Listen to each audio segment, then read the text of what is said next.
भारत, जिसकी विरासत अनंत है और जिसकी उड़ान असीमित। एक ऐसा राष्ट्र जिसने तकनीक को केवल सुविधा नहीं बल्कि सशक्तिकरण का माध्यम बनाया और दुनिया को दिखाया कि तकनीक कैसे करोड़ों लोगों के जीवन में बदलाव ला सकती है। आज भारत आर्टिफिशियल इंटेलिजेंस को जनहित का उपकरण बनाकर सुशासन की नई परिभाषा गढ़ रहा है।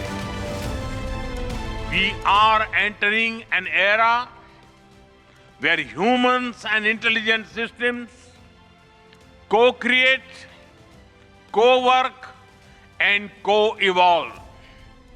AI हमारे काम को और अधिक स्मार्ट, एफिशिएंट और इंपैक्टफुल बनाएगा। हम बेहतर डिजाइन करेंगे, तेज बिल्ड करेंगे और बेहतर डिसीजन ले सकेंगे।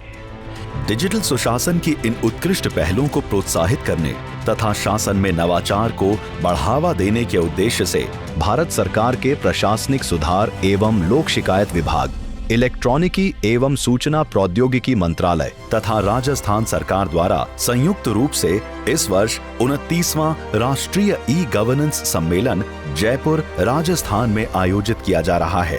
सम्मेलन की थीम है विकसित Bharat 2047, AI enabled, data driven and secure digital governance।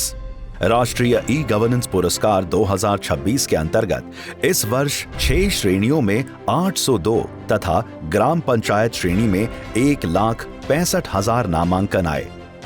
इन 7 श्रेणियों में से 17 उत्कृष्ट परियोजनाओं और पहलों का चयन किया गया, जिनमें से 10 को स्वर्ण पुरस्कार, 6 को रजत पुरस्कार और 1 को जूरी पुरस्कार प्रदान किए जा रहे हैं। कृषि क्षेत्र में एग्री स्टैक किसानों को एकीकृत डिजिटल सेवाओं से जोड़ते हुए कृषि प्रशासन को नई दिशा दे रहा है। ई जागृति उपभोक्ता अधिकारों को डिजिटल सशक्तिकरण के माध्यम से अधिक सुलभ, पारदर्शी और प्रभावी बना रही है। महाकुंभ 2025 में डिजिटल नवाचारों ने करोड़ों श्रद्धालुओं के सुरक्षित एवं निर्बाध प्रबंधन का मानदंड स्थापित किया है। केरल का ब्लड बैंक ट्रेसेबिलिटी सिस्टम रक्तदान प्रक्रिया को अधिक सुरक्षित, पारदर्शी और विश्वसनीय बना रहा है। ई संजीवनी की AI सक्षम क्लिनिकल डिसीजन सपोर्ट प्रणाली दूरस्थ क्षेत्रों तक विशेषज्ञ स्वास्थ्य सेवाओं की पहुंच को और सशक्त बना रही है।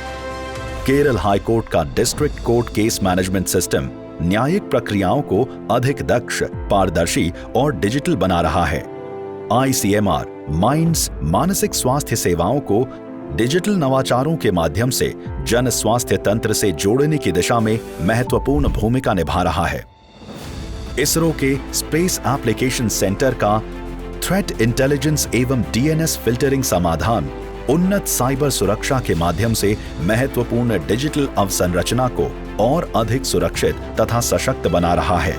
मध्य प्रदेश की ई नगर पालिका शहरी नागरिक सेवाओं को एकीकृत डिजिटल प्लेटफॉर्म पर लाकर नगर प्रशासन को अधिक सरल, पारदर्शी और नागरिक केंद्रित बना रही है।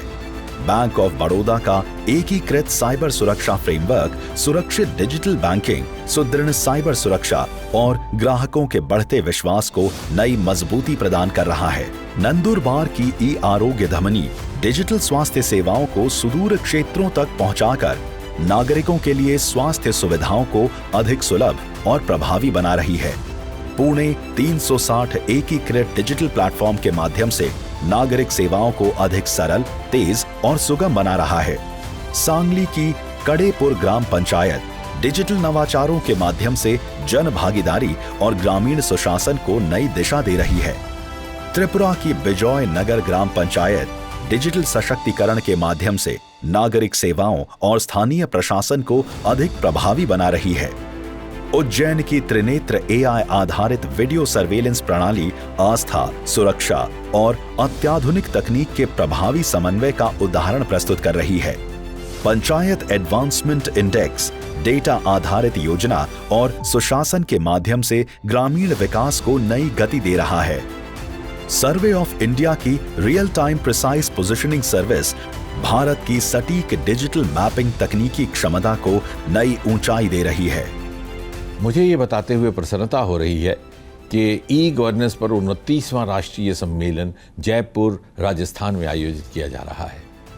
यशस्वी प्रधानमंत्री श्री नरेंद्र मोदी जी के नेतृत्व में भारत ने डिजिटल इंडिया से डिजिटल गवर्नेंस तक की एक असाधारण यात्रा तय की है। मैं राजस्थान के माननीय मुख्यमंत्री श्री भजनलाल शर्मा जी और राजस्थान सरकार को इस महत्वपूर्ण सम्मेलन का आयोजन करने में सहयोग प्रदान करने के लिए आभार व्यक्त करता हूं तथा बधाई देता हूं और साथ ही साथ इस सम्मेलन की सफलता के लिए अपनी शुभकामनाएं भी देता हूं।